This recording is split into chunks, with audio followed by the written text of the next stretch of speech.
स्वागत है आपका एचएज एडुकेशन हिंदी में। इस वीडियो में हम लोग परफॉर्मेंस काउंसलिंग के बारे में पढ़ेंगे, परफॉर्मेंस काउंसलिंग के प्रोसेस को समझेंगे और साथ ही साथ परफॉर्मेंस काउंसलिंग के फेजेस को जानेंगे। परफॉर्मेंस काउंसलिंग एक ऐसा प्रोसेस होता है जिसमें इंप्लॉइज को उनके परफॉर्मेंस को समझने में हेल्प किया जाता है और उन एरियाज को ढूंढा जाता है जहां पर इंप्लॉइज का परफॉर्मेंस को इम्प्रूव किया जा सकता है।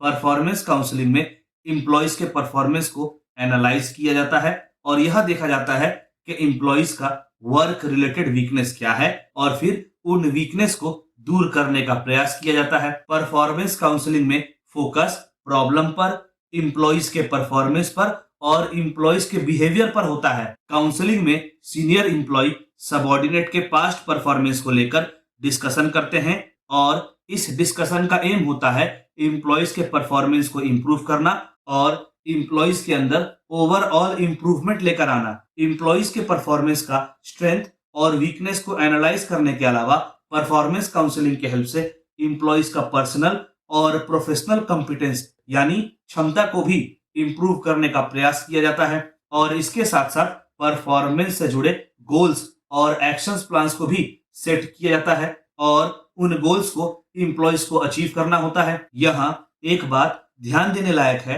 कि परफॉर्मेंस काउंसलिंग के प्रोसेस में इंप्लॉइज को कंट्रोल करने का प्रयास नहीं किया जाता है, बल्कि इंप्लॉइज के परफॉर्मेंस को लेकर डिस्कशन किया जाता है। डिस्कशन काउंसलर और इंप्लॉइज के बीच में होता है। चलिए आगे बढ़ते हैं और परफॉर्मेंस काउंसलिंग के प्रोसेस को पढ़ते हैं। पहला स्टेप है interaction between counsellor and subordinate. पहले स्टेप में सीनियर इंप्लॉय और सबऑर्डिनेट के बीच में अलग अलग प्रॉब्लम्स, अलग अलग इश्यूज पर डिस्कशन होता है, कम्युनिकेशन होता है। प्रत्येक व्यक्ति का नजरिया अलग अलग होता है जिसकी वजह से अलग अलग लोग प्रत्येक प्रॉब्लम को अलग अलग तरह से देखते हैं और अलग अलग तरह से इंटरप्रेट करते हैं। तो ऐसे में काउंसलर का रोल बहुत इंपॉर्टेंट हो जाता है।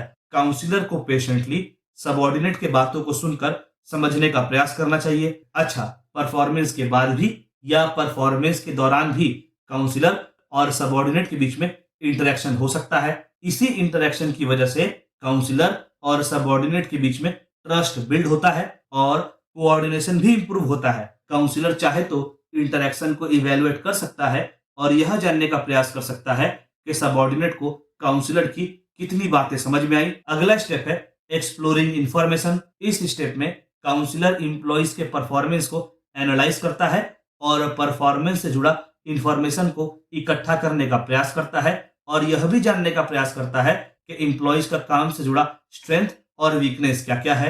इस स्टेप में प्रयास यह रहता है कि इंप्लॉइज को प्रोत्साहित किया जाए, मोटिवेट किया जाए ताकि वह अपने परफॉर्मेंस के बारे में काउंसलर से डिस्कशन करे, जिससे वह अपने परफॉर्मेंस के लेवल को समझ सके। इतना ही नहीं, इंप्लॉइज को अपना काम से जुड़ा प्रॉब्लम्स को आइडेंटिफाई करना होता है, डिफाइन करना होता है ताकि उसका सोल्यूशन निकाला जा सके। काउंसलर को बड़े पेशेंस के साथ इंप्लॉइज के प्रॉब्लम्स को सुनना और समझना चाहिए। अगला स्टेप है असेसमेंट ऑफ प्रॉब्लम्स। इस स्टेप में इंप्लॉइज के परफॉर्मेंस को असेस किया जाता है। जब प्रॉब्लम को असेस किया जाएगा तो प्रॉब्लम्स के पीछे का असली कारण जाना जा सकेगा। प्रॉब्लम्स को एनालाइज करने से उसे दूर करना आसान हो जाता है। जब काउंसलर सबऑर्डिनेट के प्रॉब्लम्स को समझ पाता है तो उन प्रॉब्लम्स को ध्यान में रखकर सबऑर्डिनेट को काम अलॉट करना आसान हो जाता है। सबऑर्डिनेट को ऐसा काम नहीं सौंपा जाता जिसे परफॉर्म करने में उसे प्रॉब्लम हो।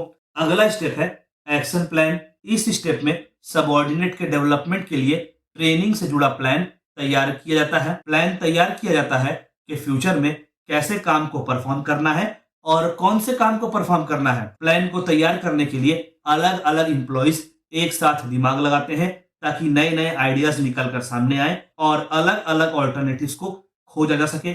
सारे अवेलेबल ऑल्टरनेटिव्स में बेस्ट ऑल्टरनेटिव का सिलेक्शन होता है। परफॉर्मेंस काउंसलिंग के प्रोसेस का अलग अलग फेजेस होता है, तो चलिए एक एक कर उन फेजेस को जानते हैं। पहला फेज है गेटिंग फ्रेंडली। इस फेज में काउंसलर एक अच्छा एनवायरनमेंट, एक अच्छा माहौल बनाने का प्रयास करता है जहां पर सीनियर इंप्लॉइज सबऑर्डिनेट के परफॉर्मेंस को लेकर डिस्कशन कर सकें।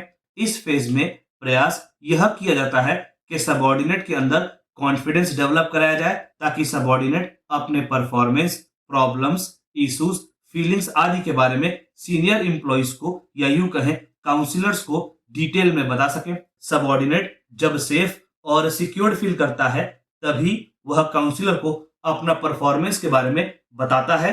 अगला फेज है नोइंग द परफॉर्मेंस। इस फेज में काउंसलर इंप्लॉइज का काम से जुड़ा स्ट्रेंथ और वीकनेस को समझने का प्रयास करता है और इंप्लॉइज के स्ट्रेंथ को अप्रिशिएट करते हुए इंप्लॉइज का काम से जुड़ा वीकनेस को दूर करने का प्रयास करता है या मिनिमाइज करने का प्रयास करता है। काउंसलर इंप्लॉइज का प्रॉब्लम्स, नीड्स को भी समझने का प्रयास करता है और इंप्लॉइज को प्रॉब्लम्स और इश्यूज से जुड़ा सॉल्यूशन या गाइडेंस प्रोवाइड करता है। अगला फेज है एक्शन प्लानिंग। इस फेज में काउंसलर सबऑर्डिनेट को हेल्प करता है और उन्हें ऐसे स्ट्रेटजीज या ऐसे एक्टिविटीज सजेस्ट करता है जिससे इंप्लॉइज का काम से जुड़ा वीकनेस को दूर किया जा सके और इंप्लॉइज का ओवरऑल डेवलपमेंट कराया जा सके। इस फेज में सीनियर इंप्लॉय सबऑर्डिनेट को प्रॉब्लम सॉल्व करने के लिए अलग अलग सॉल्यूशंस, अलग अलग ऑल्टरनेटिव्स के बारे में सोचने के लिए मोटिवेट करता है, सोचने के लिए प्रेरित करता है। इसके अलावा उन स्ट्रेटजीज को इंप्लीमेंट कैसे करना है इसके बारे में भी गाइडेंस काउंसलर प्रोवाइड करता है और इसके साथ काउंसलर यह भी इंश्योर करता है कि स्ट्रेटजीज सही से इंप्लीमेंट किए जाए।